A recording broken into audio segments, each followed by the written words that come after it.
welcome to you here at the Future Learning Lab. And I hand over to Daniela, who wants to say welcome here because she is now running a part of the Future Learning Lab. She will talk to you. Okay, so hello everybody. I'll make it quick so that you can enjoy your time with the workshop. My name is Daniela Warf and I'm project manager from the Future Learning Lab since April 2018, so yeah, I'm very new. And yeah, this is more or less the first event. I'm part of it. Unfortunately, I cannot take part the whole workshop, but yeah, I would like to say thank you for your coming, and it's really a pleasure to have you all here, and I hope you will enjoy the workshop and you will come back. So I don't know who of you knows the Future Learning Lab or who of you have been here, so please hands up who knows it. Okay, so more or less everybody, not everybody, but some of you are new. And the Future Learning Lab is a center for teachers from schools, from universities, so there is no limitation. And at the moment we try to make a training program for teachers from school, for teachers from university, for teachers who work just with youth or with children. And yeah, we plan actually some activities for autumn and for the winter semester. So it would be really cool if you come back and join one of the workshops we will offer in autumn or in winter. So thank you very much. Thank you. Thomas Kunze, I think all of you know him. My name is Katharina Mittelberger, but I think you also know me. He will give this afternoon a little bit of a structure, and he will say a couple of words. To start off the event, yeah. Yes. Hi again. It is a great pleasure to have you all here at Future Learning Lab with our second event as part of the Play and Learn Experts series. Last time we were talking about escape rooms. This time we have the pleasure to have Professor Jason Goldsmith here from Butler University, and he's going to tell us something about how to talk about games and literature.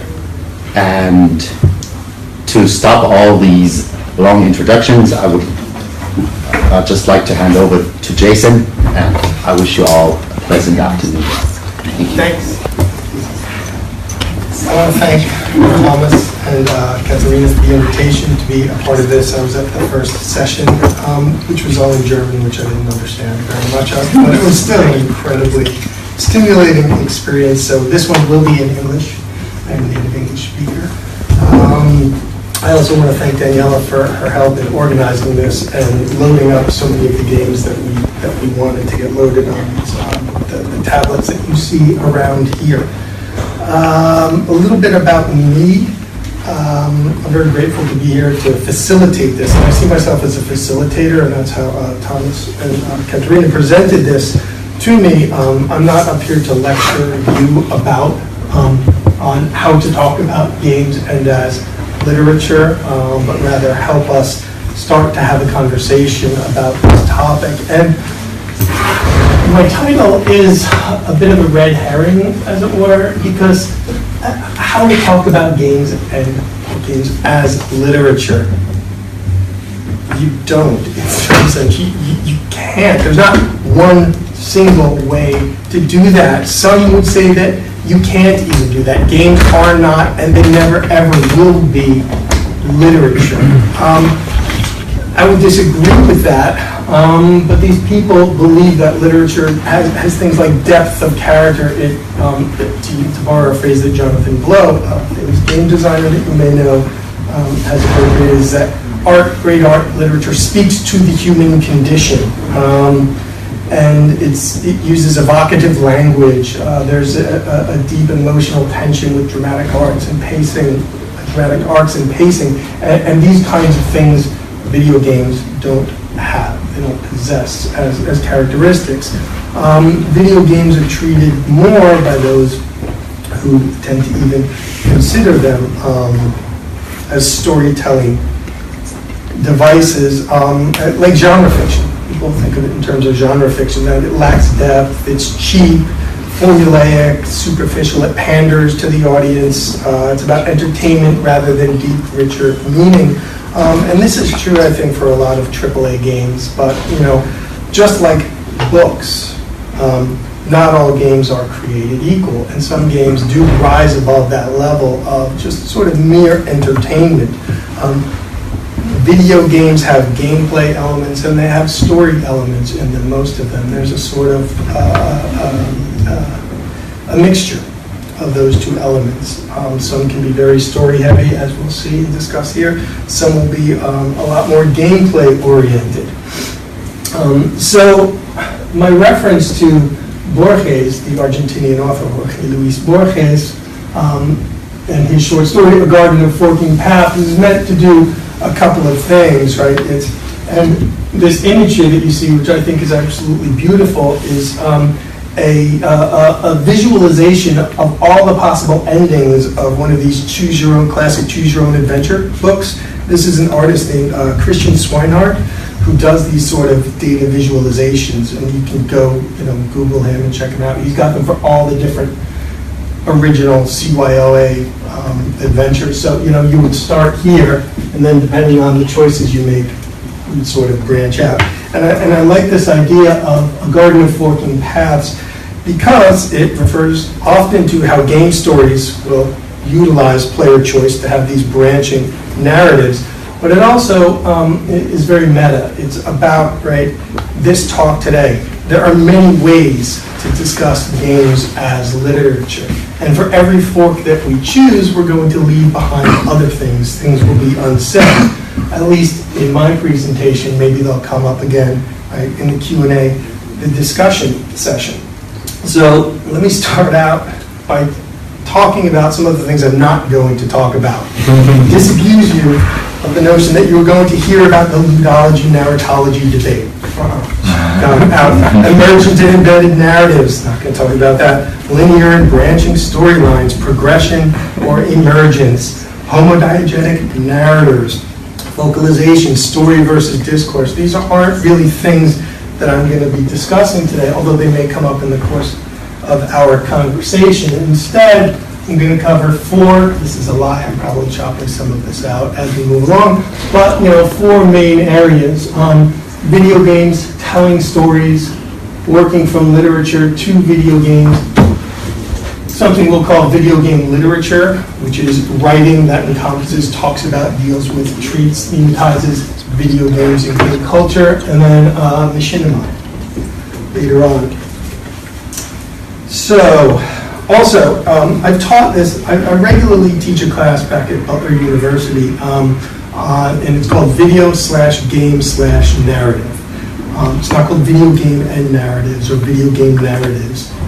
Video/Game/Narrative, because I'm very interested in the way story gets told and altered as it moves through these different media. And that's a lot of what we'll be talking about today.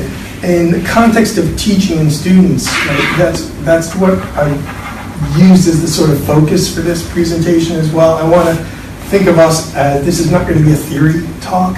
This is going to be about practice, right? How can we, as people who have students, as teachers, how can we begin to introduce this subject, these topics to our students and to one another? The games that I'll be talking about are mainly small independent games. They're free or they're cheap. They're available on PC, mainly through Steam, as opposed to console games. Why? Because when you're teaching this in the course, right, I can't expect every student to shell out $60, $70, $80 for the latest AAA franchise game, and I can't assume they're all going to have it. I don't even know what the latest iteration of the Xbox is or the PlayStation, right? I can't expect them to have all of that. So, a brief exercise as a way into today's discussion. What game is this? Anybody recognize it? Okay. Pac-Man, pretty familiar. So, right, Pac-Man came out in 1980. You are Pac-Man, this is your avatar, working your way through the maze, gobbling up these little dots, being chased by these four figures. They come to be called ghosts: Inky, Pinky, Blinky, and Clyde.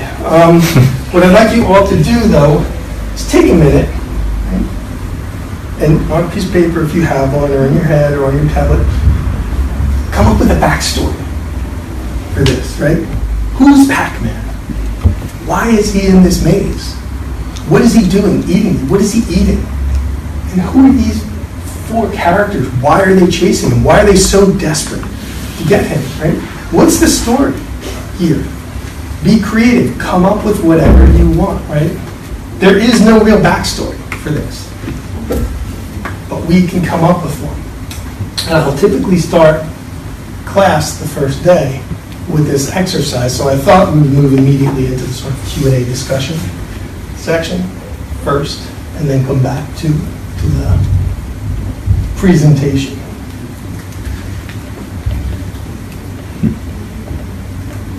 I mean, why fruit? Does anybody remember, are there any vegetables, or is it always fruit that he eats that gives him? It's all fruit, I guess. Is it always fruit? Yeah. I think so. That's because it's kids play video games, grown-ups don't play video games. So you can't have broccoli or cauliflower or something.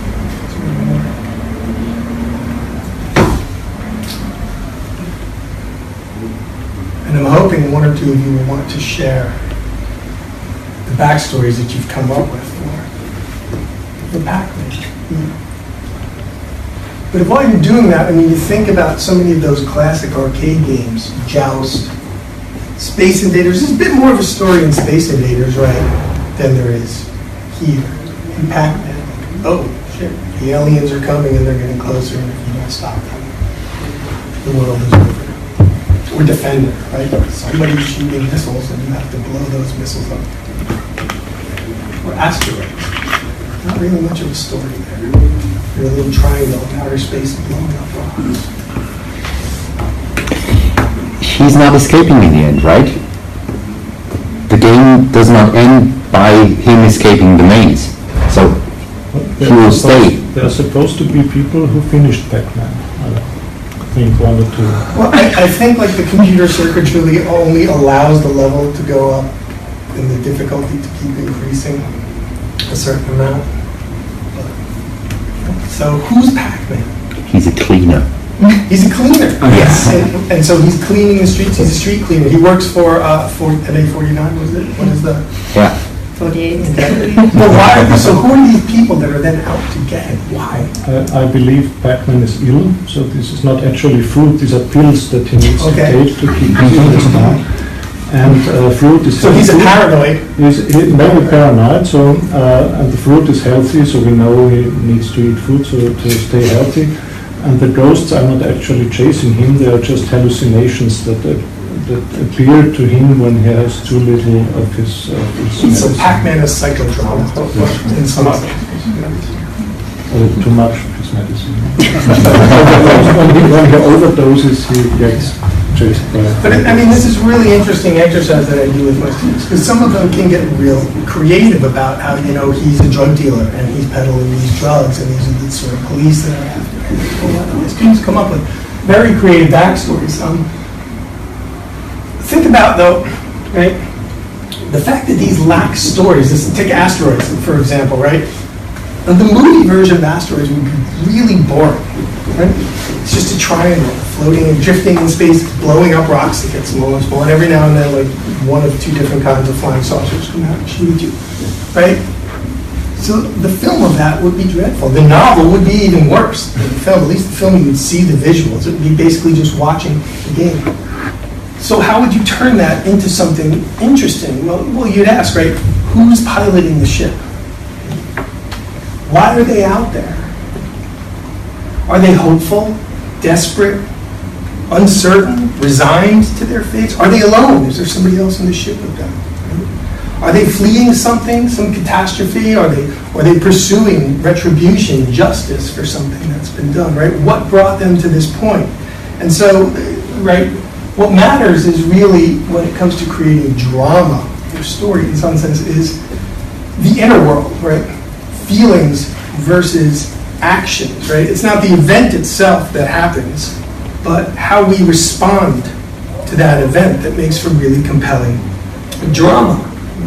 And so I use this kind of exercise early on in the class for a couple of reasons. To show students that not every game needs a story, right? There are some great games. Pac-Man is a great game. Asteroids is a great game. And they don't have stories, so you don't need story in a game.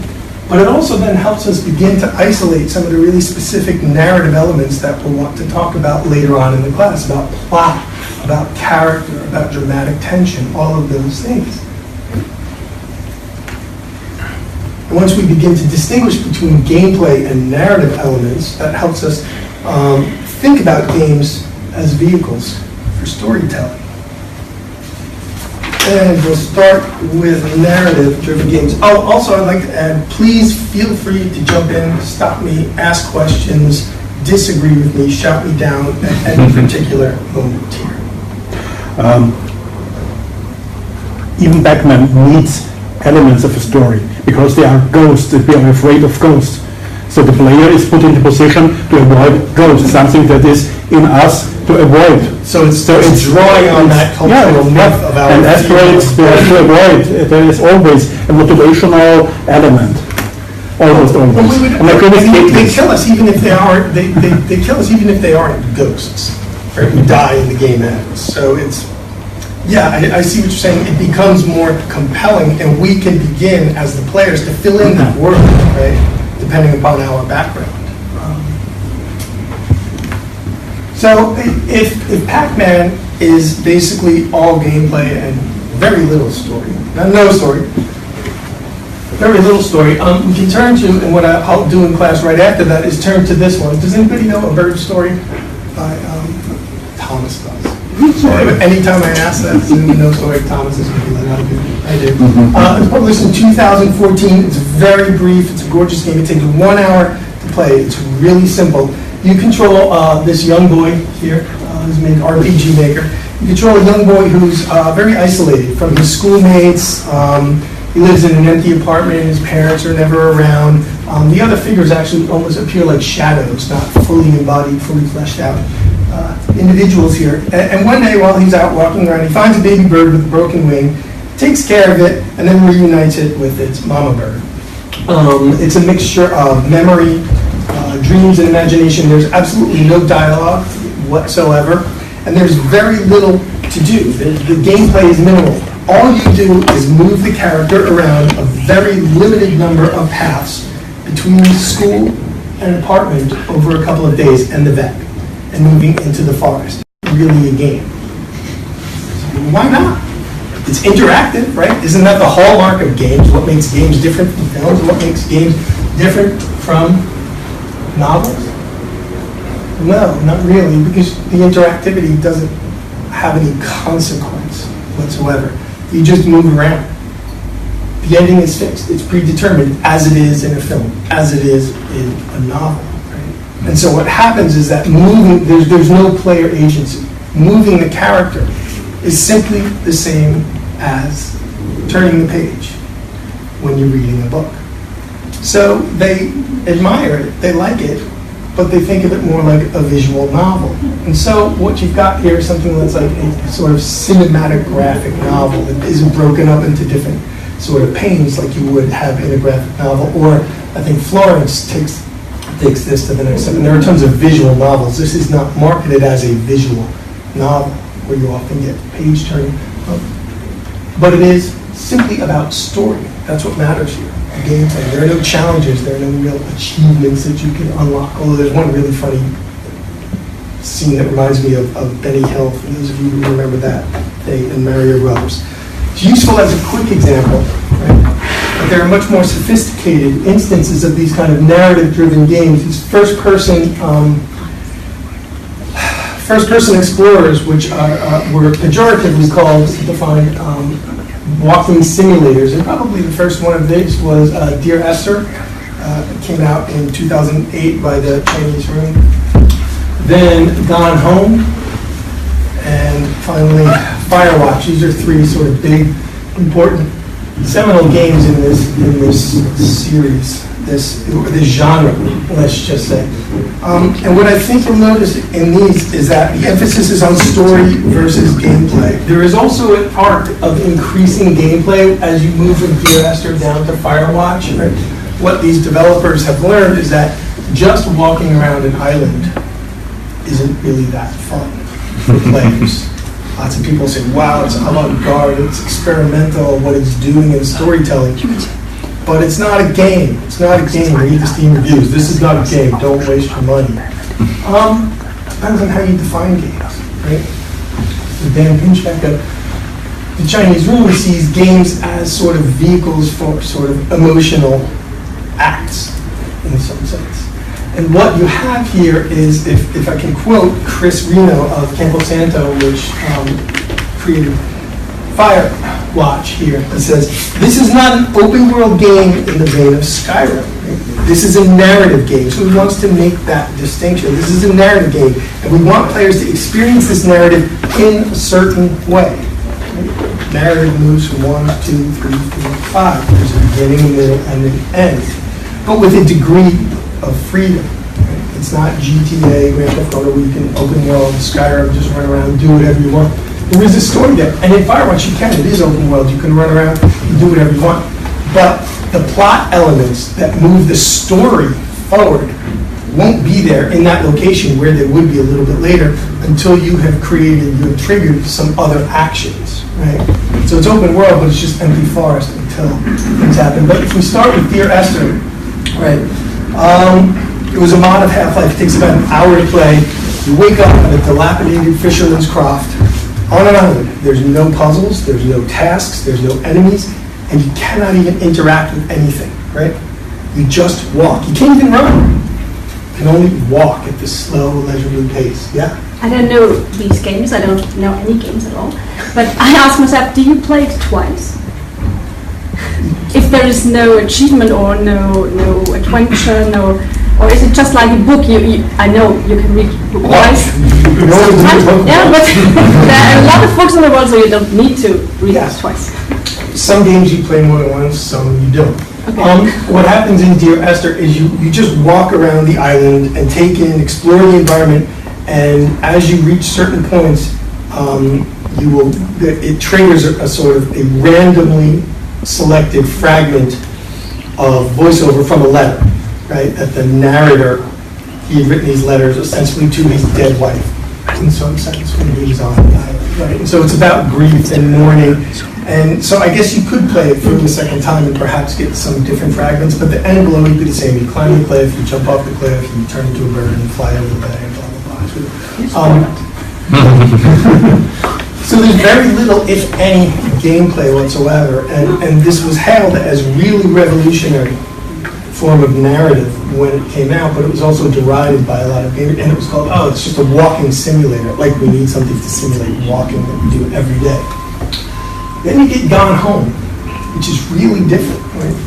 Gone Home in 2013, published by Fortnite, takes about 3 hours. I'm not sure if you can see from that. Let me pull up the larger picture. There's a really sort of gothic survival horrorist aesthetic to this. You arrive, it's set in 1995 in Oregon. You're Katie Greenbrier, you're 21 years old, and you come home to this new house that your father inherited to find an ominous note from your sister, Samantha, who's 17, saying, don't try and find me. Everything will be okay, I love you. So you think you're in the horror genre here, and my students are playing this, walking around, expecting something to jump out at them the entire time, because they've been conditioned by genre expectations, right, to anticipate that. That doesn't happen, right? You move through the house, and here it's open world. You can move in any direction, unlike the previous game, Dear Esther, you kind of have to walk a set route. It's very linear. Here, it's open. You can move around through the house, exploring, and you can interact with all the objects. You can pick up almost anything, look at it, read it. There are books, there are cassette tapes, you can play CDs, there are old video games in there. And so you learn about the individuals in the house. This is sort of an instance of environmental storytelling. It's non-linear, right? You could find out what happened, the big story, the big reveal, before almost anything else. if you set about it a certain way. But the idea is it's a mystery. It's one of these adventure mysteries. And you're trying to piece together what has happened here. You learn about the different characters from these objects, piecing together the story/stories, right? The father is a failed writer. There's also, how much should I say about these games? I'm not going to say much about them because I don't want to give too much away. But the main story is about Sam, her younger sister, and Lonnie, her girlfriend, in their sexual awakening, right? Sam grows up, realizes that she is a lesbian, and her parents didn't accept that very well. And so that's really what you're sort of piecing together through these journals. There's a lot of other things there. Still, your choices don't matter at this point, but students really feel this is a game. They're compelled by the story. They think it's a fascinating story that often doesn't get told in video games, right? Which is about like macho white men running around killing shit and saying, yeah, I've saved the world. What I think is really fascinating about this, the game mechanic though allows us to see the world through another's eyes, right? Which is the hallmark of great literature, right? It's an empathic puzzler. Even though we're the player, and we're Katie, we're not the protagonist. This story isn't even about us, right? It's Sam's story, not Katie's. So I think the whole way that they've used this mechanic of discovery, it's not like you're revealing like in a survival or a horror genre, right, where you need to survive. Plays on that convention. You need to realize or uncover the horror story that was your sister's teenage years growing up, grappling with sexuality and coming of age and dealing with those social relationships. I don't think I'll say much about Firewatch, other than it's absolutely gorgeous and beautiful. Again, it's about exploration and story. It's about very domestic events. You play a man, Henry, whose marriage eventually devolves as your wife gets early onset dementia, goes back and lives with her family in Australia, so you become a Firewatch lookout in Shoshone National Forest in, where is that, Wyoming. And it's about the dialogue that you have with your supervisor over this walkie-talkie. Eventually a larger plot and mystery comes out, but gameplay gets, again, multiplied in this title, right? You're given tasks, you're given different quests, so it feels more like a traditional RPG or traditional kind of first-person shooter game where you have to go out and do certain things and then come back and then the next element. So the plot develops that way. Where choice matters here, I think, is in dialogue and the relationships. It has a similar dialogue tree to something like Mass Effect, where you get the snarky response, the rude response, or the very kind response. And so that flavors the development of character more than anything else in this game. So different ways gameplay elements can be deployed to supplement the story, which really remains the focus of these kinds of games. Moving on quickly, 20 minutes. I want to talk very briefly, yeah, right, I'm an English professor, moving from literature to video games. And you can see up here, right, look, Dante's Inferno has been turned into a video game. Even Herman Melville's Moby Dick of the Well has been turned into a video game. What happens when you turn a classic work of literature into a game? Well, you can play Fahrenheit 451 for the Commodore 64. This is way back in 1984. Tom Sawyer, Nintendo did Tom Sawyer, which was hardly racist, in 1989. Great game by Infocom, Hitchhiker's Guide to the Galaxy. They adapted that. It was absolutely fabulous. You could play, more recently, The Great Gatsby. I think they did a video game as a tie-in with the movie that, what's that guy's name? Leonardo DiCaprio, when he did the movie. You can even play Bible Adventures. It was published in 1991. But I want to talk about Tolkien's The Fellowship of the Ring, The Lord of the Rings, published in 1954. It's an incredibly influential work when it comes to games, especially since it was formative in the development of tabletop role-playing genre, which itself was incredibly influential when it comes to video games. There have been numerous, and this is just a selective list of adaptations of Tolkien's world to video games. And I have this link here. It's a really great summary, the history of video games. talking about all the different ways in which Tolkien's world has been adapted. And because of this, I actually went out and bought Shadow of Mordor on Steam when it was on sale for like $8. Is it worth it? I don't know. I haven't played it yet. It's too big. I've been here only for a year, and I have a very old MacBook, and I can't. This is the one with like the Nemesis system, Yeah. which is really interesting. So I was very intrigued by that mechanic. Okay, so we've got all of those different things. But what I do in class, and I think this is an incredibly productive way of producing things, is we can read the book, which we do. Maybe if you got 5th, 6th graders, you might not want to read it. It's a bit long. My students found it a bit dry because they've been conditioned by Peter Jackson's film, which is like hack and slash. Yes, we're constantly running across the fields, chasing things or running away from things, killing things.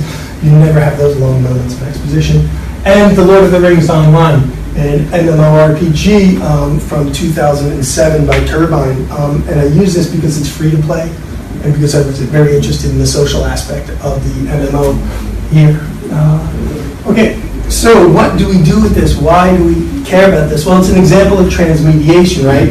How a story gets told in different media. You've got fiction, film, and a video game. And because it exists in those 3 different forms, Fellowship allows us to consider, I think, the expressive potential of video games and the kind of unique experiences that this medium can provide. So in class, we'll talk about that. We read the novel first because that's foundational. We'll talk about what the novel does and how it does it. And surprisingly, it's short on action for those of you who don't know. Tolkien's real interest was in history and in world building, right? He wanted to create this incredibly deep, incredibly richly imagined world where others might populate it and imagine that they could live, that stories could be told. The action is really quite minimal. I had students really complaining about that. They're like, this is not a novel, this is not fiction. And these were creative writing majors. Really? It's a novel. It's not just history. It's made up. There is no Middle Earth. And then, right, we shift to Peter Jackson's film, and we'll talk about what the film emphasizes, what it leaves out, and the consequences of those choices for the story that's being told, right? So what changes between those two? Well, the pacing, right? All that running and all that fighting, right? The compression of time and events that take place, right? The events happen much closer together in time in the world that Peter Jackson imagines, but also the narrative is compressed. So much is left out. The backstory here in the film we get via a prologue, right? Whereas in the novel, it takes place through loads and loads of exposition that's distributed throughout, right?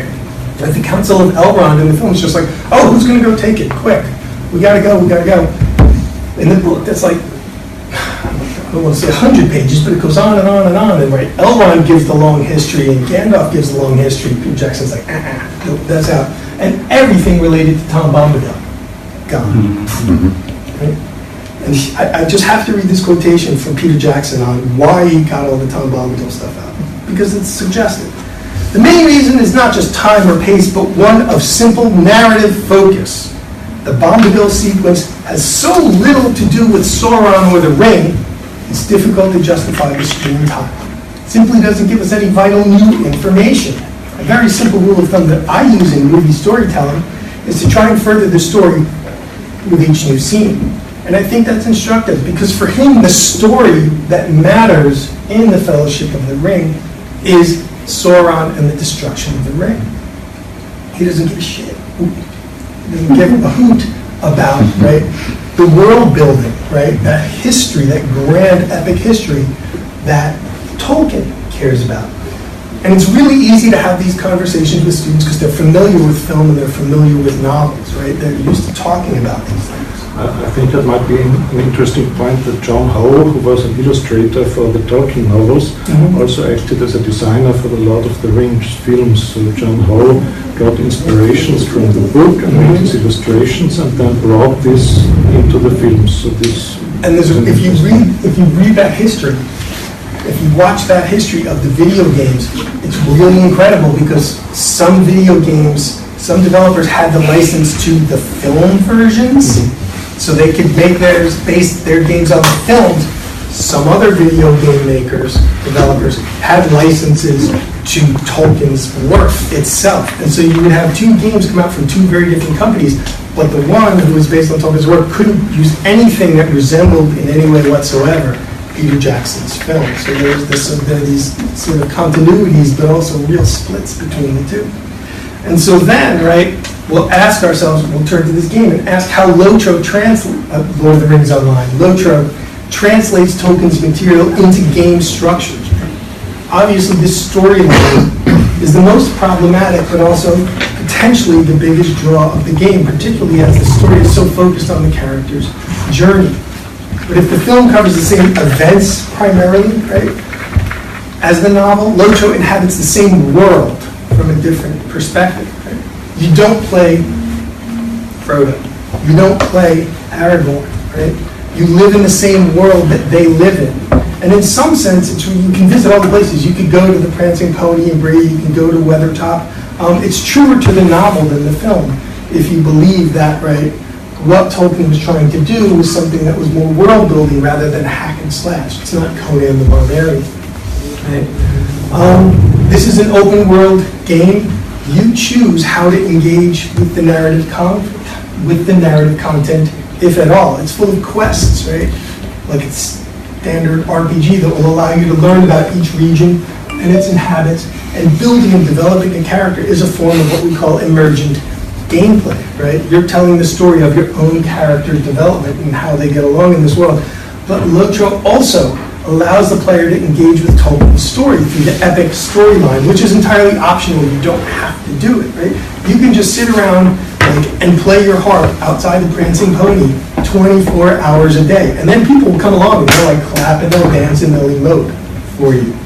Lots of players use this as a very social space, right? And then that epic storyline, though, you interact with the main characters. You'll interact with Aragorn, Gandalf, Frodo, Elrond, and you follow in the footsteps of the Fellowship, but just a few moves behind them. So you're moving the same way you end up in Rivendell at some point.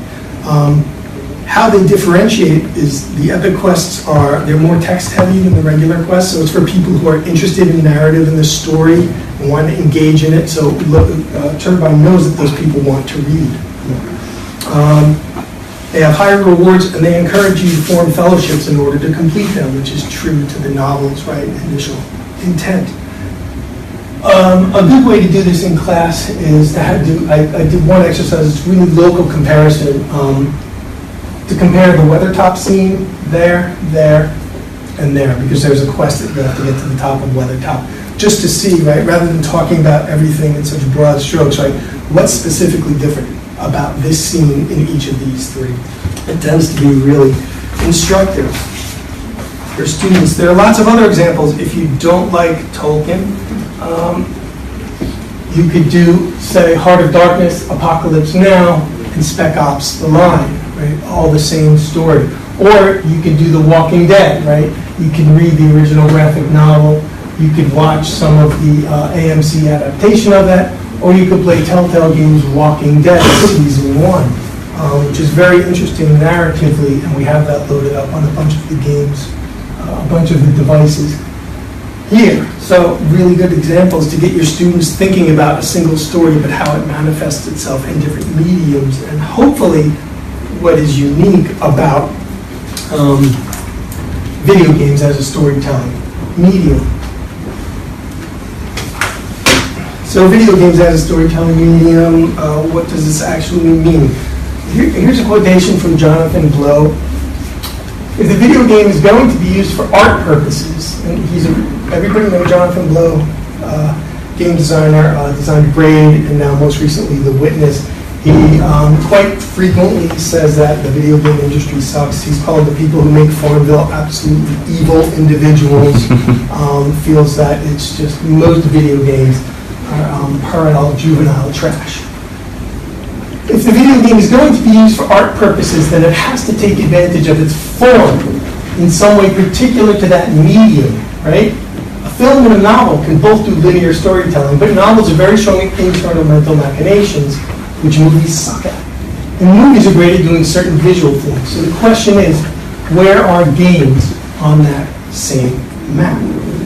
So we're talking about something more than just story threading together gameplay sections or cutscenes or the cinematic storylines of AAA franchise games, right? I think Blow helps us understand that it's not really about story, but about storytelling, right?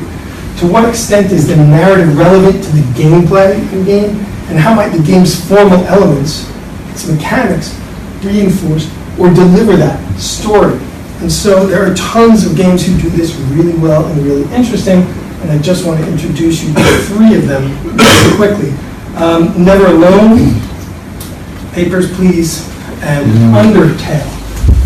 If you're familiar with these games, what I have to say will probably be familiar. So, Never Alone is a 2D side-scrolling platformer.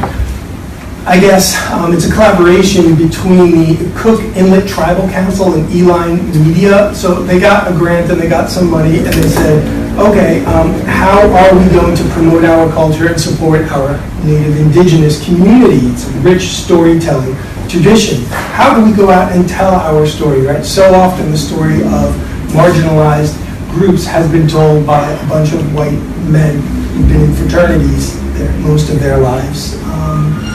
And indigenous individuals or other marginalized groups don't get to tell their own stories. So they wanted to do that, and they chose a video game as the way to do that, right? Which is really interesting. We're not going to put out a collection of stories. We're not going to make a film. We're going to use a video game.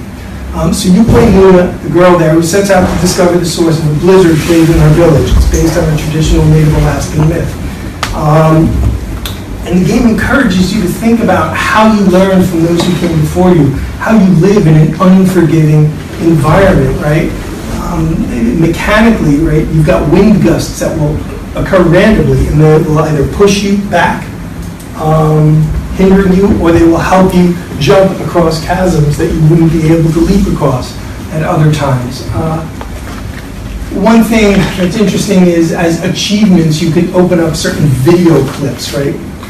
From members of the Inupiaq community sharing their stories about the spirit world, about the northern lights. And these aren't necessarily, but they enrich your experience of the game, your understanding of the culture.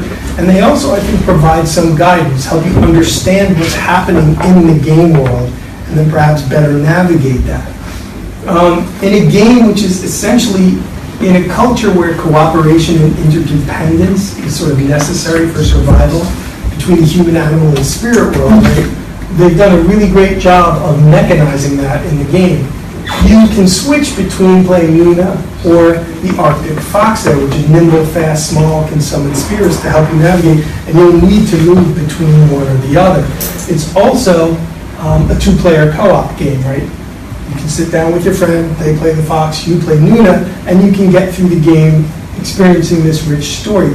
It's a lot harder as one player, because at some point, right, the difficulty ramps up, and you have to execute these precisely timed actions while switching characters in order to get through the scene, and people have complained about that.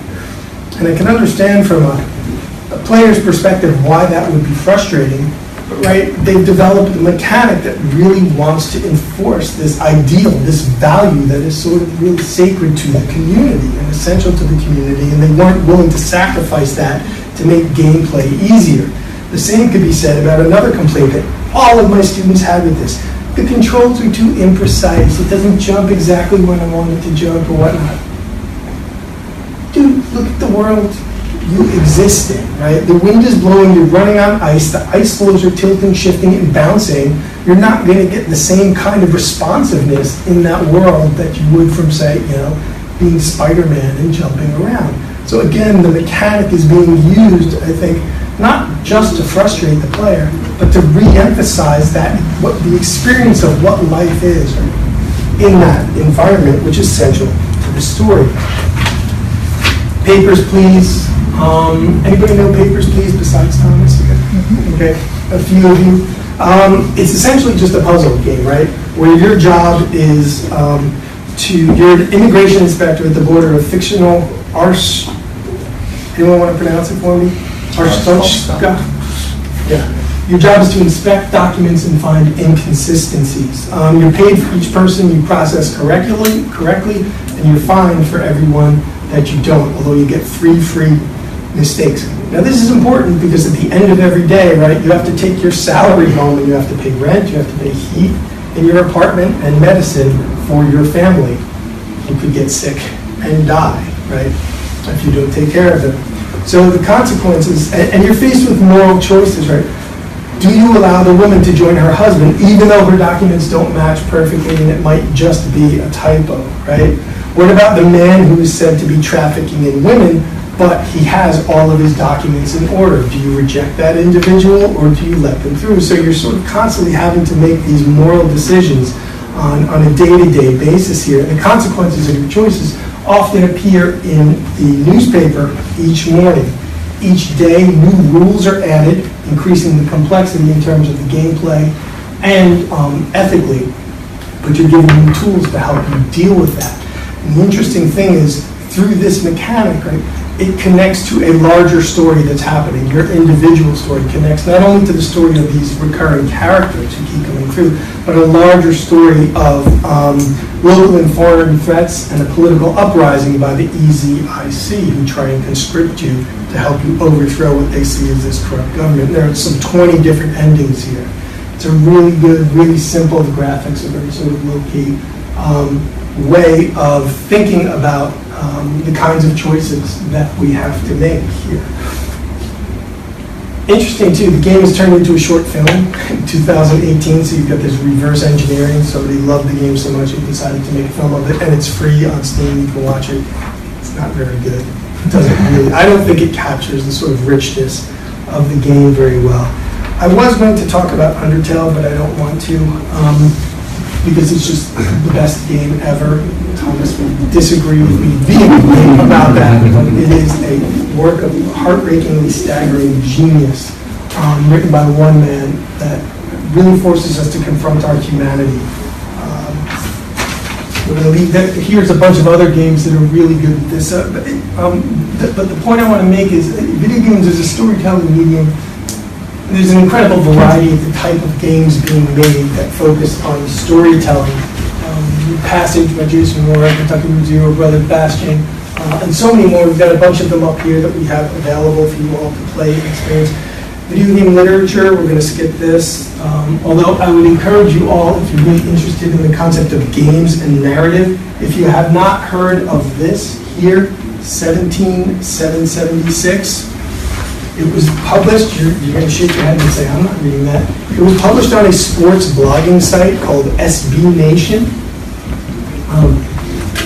by John Boyce. It is experimental fiction. It is about the game of football. American football, sorry, World Cup fans. American football, but it is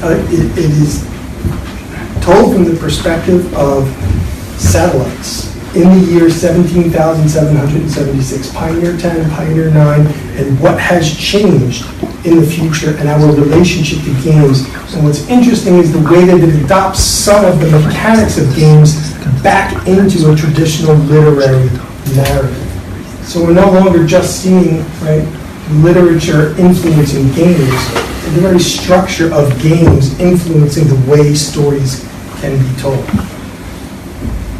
And that brings me to machinima, which is a portmanteau of machine and cinema. And this is really good for students because they have an opportunity to do this themselves. Red versus Blue, RVB, Season 1. Machinima began in the early 1990s. It's using video games to make movies, basically, is what machinima is, right? It started in the early 1990s with gameplay recordings of first-person shooters like Doom and Quake. But then you got the addition of storylines, dialogues, and characters, starting around 1996 with Diary of a Camper by the Rangers. It was about 100 seconds long. And then a really funny one in 1997 called Apartment Hunting by the Ill Clan. And these you can all look up on YouTube and share with your students. So it's people playing the game and doing voiceovers, right, creating stories and moving these characters around. Machinima hit mainstream appeal though in 2003 with Red v Blue, based on Halo Combat Evolved by Bungie for the Xbox. Initially they thought it was going to be 6 to 8 episodes. but it is now in its 16th season. It's also had 5 mini-seasons, 16 seasons. It is the longest running episodic web series out there. And it's basically filmed using footage of Halo. It's got an independent storyline that is not connected at all whatsoever to the fictional universe of Halo, at least initially. It began as a parody of first-person shooters. And what's interesting here, I'll show you a clip from this to finish, is that the story progresses not through action in the game, right? Bang, bang, bang, bang, bang, first-person shooters, you gotta go around and kill people, but through character and dialogue and their interactions, which takes me back to sort of the very beginning, right? Who is Pac-Man? Why is he being chased by these people, right? It's about the developing relationships between the characters, Griff, Church, Sarge. And what makes RVD worth discussing, I think, is how it subverts the FPS, first-person shooter paradigms, even as these games become increasingly story-driven, right? And you think of Metal Gear Solid, that whole franchise is very narratively driven now, and it does it incredibly well, but still, it's about killing people. These games mostly lack the stuff that we find in literary narratives, right? The complex individual and relationship identifications that make these works not simply just a series of events happening one after the other, right? A version of human experience, in some sense, of human engagement, right? And why I like doing this, and I teach the whole first season, but why I think it's really worthwhile doing this is, right, because this is how the first one opens. Hey, you ever wonder why we're here? It asks big metaphysical questions, oddly enough. And students can do these projects. I often have students want to do a final project. I want to make my own machinima. So great, well, how are you going to do that? What game are you going to use, right? And it becomes really interesting having to tell a story where you are limited by the actions that the characters, the avatars can do, right? It's not like you can sit and sip tea with someone and have a dialogue, right? It's like you can jump, run, shoot, duck, slide to the left, right? So it really limits the vocabulary of what you are able to do. Here is the first episode.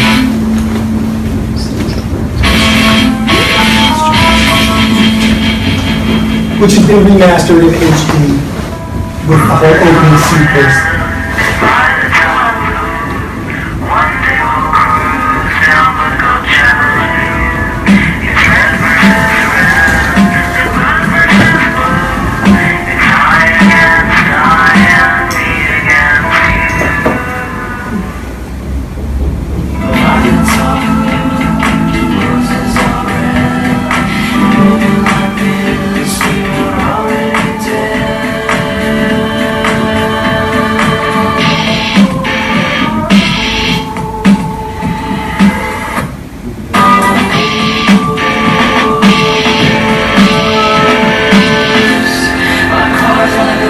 Try to skip the intro takes as long as the episode.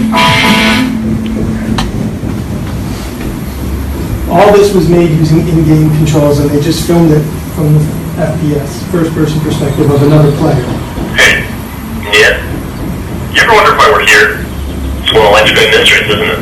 Why are we here? I mean, are we the product of some cosmic coincidence, or is there really a God watching everything? You know, with a plan for us and stuff. I don't know, man. But it keeps me up at night. What? I mean, why are we out here in this canyon? Oh, yeah. Well, it's stuff about God. Nothing. You want to talk about it? No. You sure? Yes. Seriously, though, why are we out here? As far as I can tell, it's just a box canyon in the middle of nowhere. No way in or out. The only reason that we set up a red base here is because they have a blue base over there. And the only reason they have a blue base over there is because we have a red base here. Yeah, that's because we're fighting each other. No, but I mean, even if we were to pull out today, and they were to come take our base, they would have two bases in the middle of a box canyon. What do you fucking do? What's up with that anyway? I mean, I signed on to fight some aliens. Next thing I know, Master Chief blows up the whole Covenant Armada, and I'm stuck in the middle of nowhere, fighting a bunch of blue guys. What are they doing? What? I said, what are they doing now? God damn, I'm getting so sick of answering that question. You have fucking eyes, so I can't see shit. Don't look at me because I'm not going to just sit over here and play with my dick. Okay, look, they're just standing there and talking, okay? That's all they're doing. That's all they ever do is just stand there and talk. That's what they were doing last week. That's what they were doing when you asked me 5 minutes ago. So 5 minutes from now, when you ask me, what are they doing? My answer's gonna be, they're still just talking, and they're still just standing there. What are they talking about? You know what? I fucking hate you. Talk about a waste of resources. I mean, we should be out there finding new and intelligent forms of life. You know, fight them. Yeah, no shit. That's why they should put us in charge. Hey! Front and center on the double! Fuck. Yes, sir. Hello, everyone. Now that we have our own YouTube channel. Yeah, so that was the first episode. And they're all kind of like that, but they move from this sort of juvenile, sophomoric humor to a much richer, nuanced understanding as these characters get developed. You know, it was initially supposed to be 6 to 8 episodes, lots of just silly jokes and pranks, but then it grew and it grew. It got a great following. And Bernie Burns and the rest of the staff, they developed these characters and these relationships and how they come to sort of depend on one another. And the nuances of them was really, really fascinating. It's worth watching for yourself and then thinking about, you know, introducing your students to how, right, it's making fun of video games. One of my favorite episodes is when, right, they end up in a world where it's just like a bunch of, you know, 13-year-old boys having like one, you know, massive melee, and they keep dying and they keep coming back and shooting and trying to fight each other. That's it. Thomas, take it away. Okay. Thank you very much. We were talking about before that we would have a quick look around the room to ask for questions on the presentation. You were thinking about your questions. I can tell we have a Padlet again, as we did it the last time, where we collect our stuff and your ideas. You can post it on our Padlet. Thomas will be so kind and post it for you here, but you can order that you can find it. Also, if you made some notes written by hand, you can post them there. Yeah, maybe there are some questions now. Otherwise, and if there's not, that's fine. They're all. We've got all these different games around the room that we want you to be able to wander around and play. I've got Neverlone, Papers, Please, Bird Story, Banner Saga, Gun Home, Undertale on mine. Thomas on his laptop. Hi, Mom. So I got my ticket home from Europe. I get back on June 6th, but it's a really late flight because I want to see this and everything. But don't worry, I'll get a shuttle out of the airport, so you don't have to pick me up. Like, really seriously. The Lion Song, which is by okay, so Austrian love you. See you soon. Bye. developer here.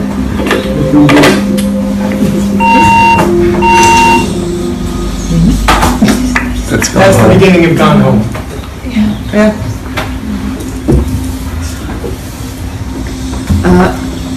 And please feel free to take some drinks or some fruit. It's not only for Pac-Man, it's also for us.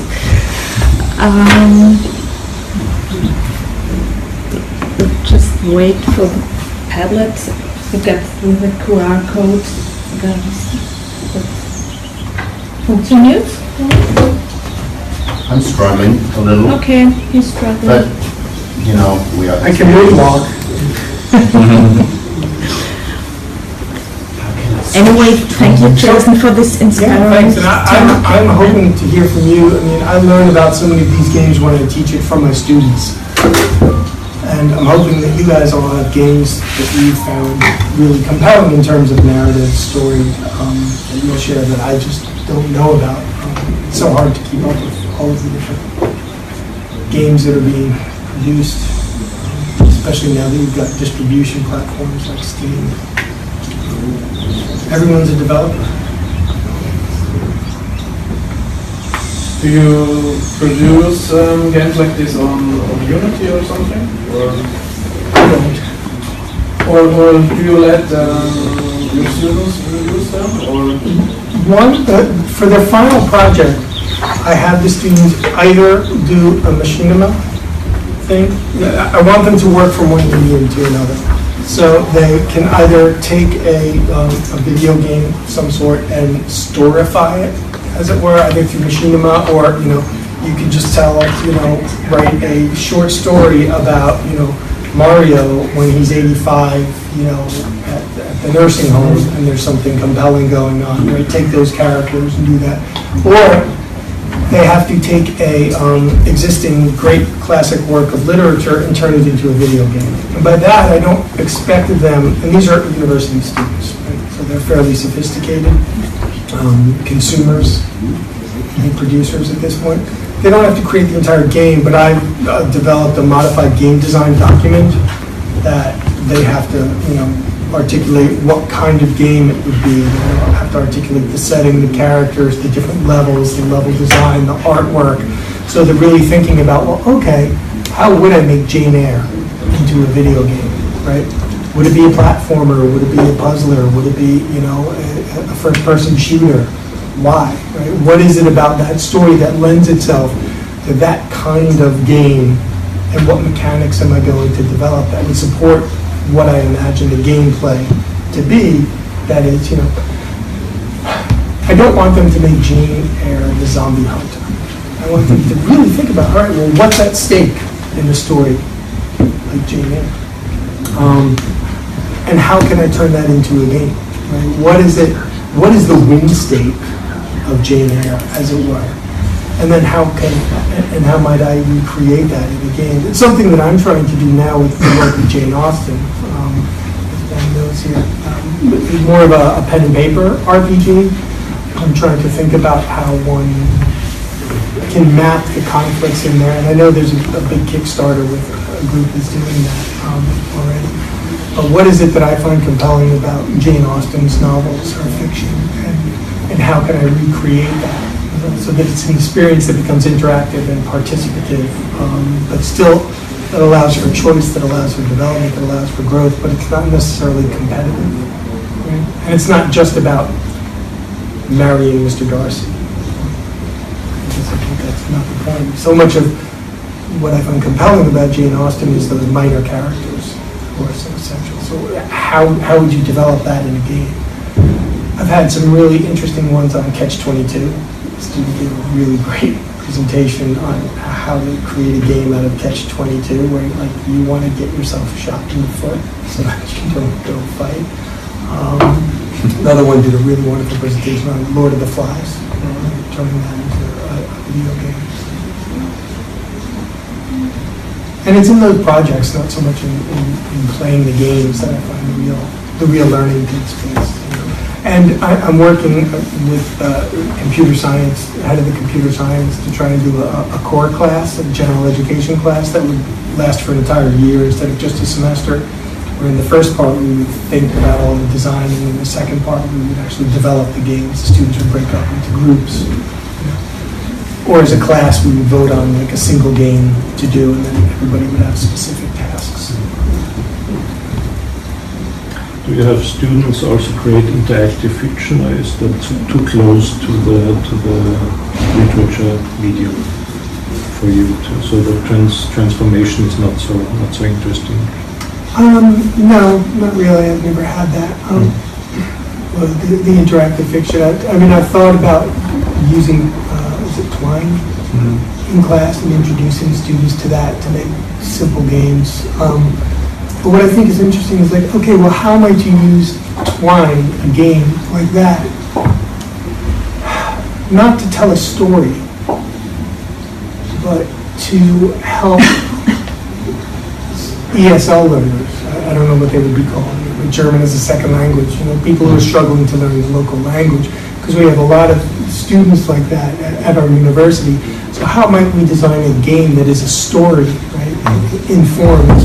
Choose your own adventure game, but that is specifically developed to sort of address what we at the university see as an educational need of those students. And you're sort of describing that. And it's again gamifying narrative to address some other thing, which I think what game-based learning in many ways is. It's that sort of indirectly approaching the topic, the subject that you want.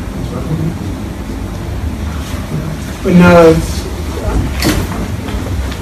most students opt for taking a work of literature and trying to imagine it as a game rather than go the other way.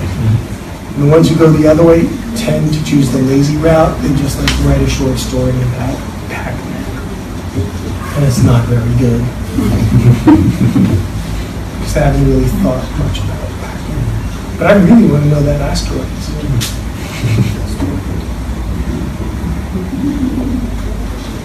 Okay, to give you the opportunity to experience the games yourself, we have quite a big number of tablets right in front of you. There are several games on there. You can find a list of these on the flip chart. We have 2 computers to play on, which are actually quite rich with games. Jason brought his laptop. You can see the list of games here or over there. Feel free to play. But if you play on this laptop, be aware that you are presenting it to the crowd. So it's to say, there's another laptop over there, and we brought quite a long list. It would be great if you just started playing, and while playing, discuss the whole thing. We will try to set up our Padlet over there on the screen. You can add to it anytime.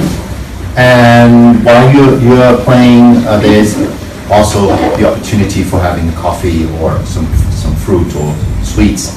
And afterwards, like in about 45 minutes, we will come back to another discussion to dig deeper into the topic. Okay? Excuse me. I don't know if you're familiar with a game called Dawn of Titans. Yeah, it's like it's been trending for like 2 years now. So I thought maybe you might have heard about the game, so you can give your thoughts about it. It's called Dawn of Titans. I like the title. And there's so many games. I mean, that sounds more like a real game.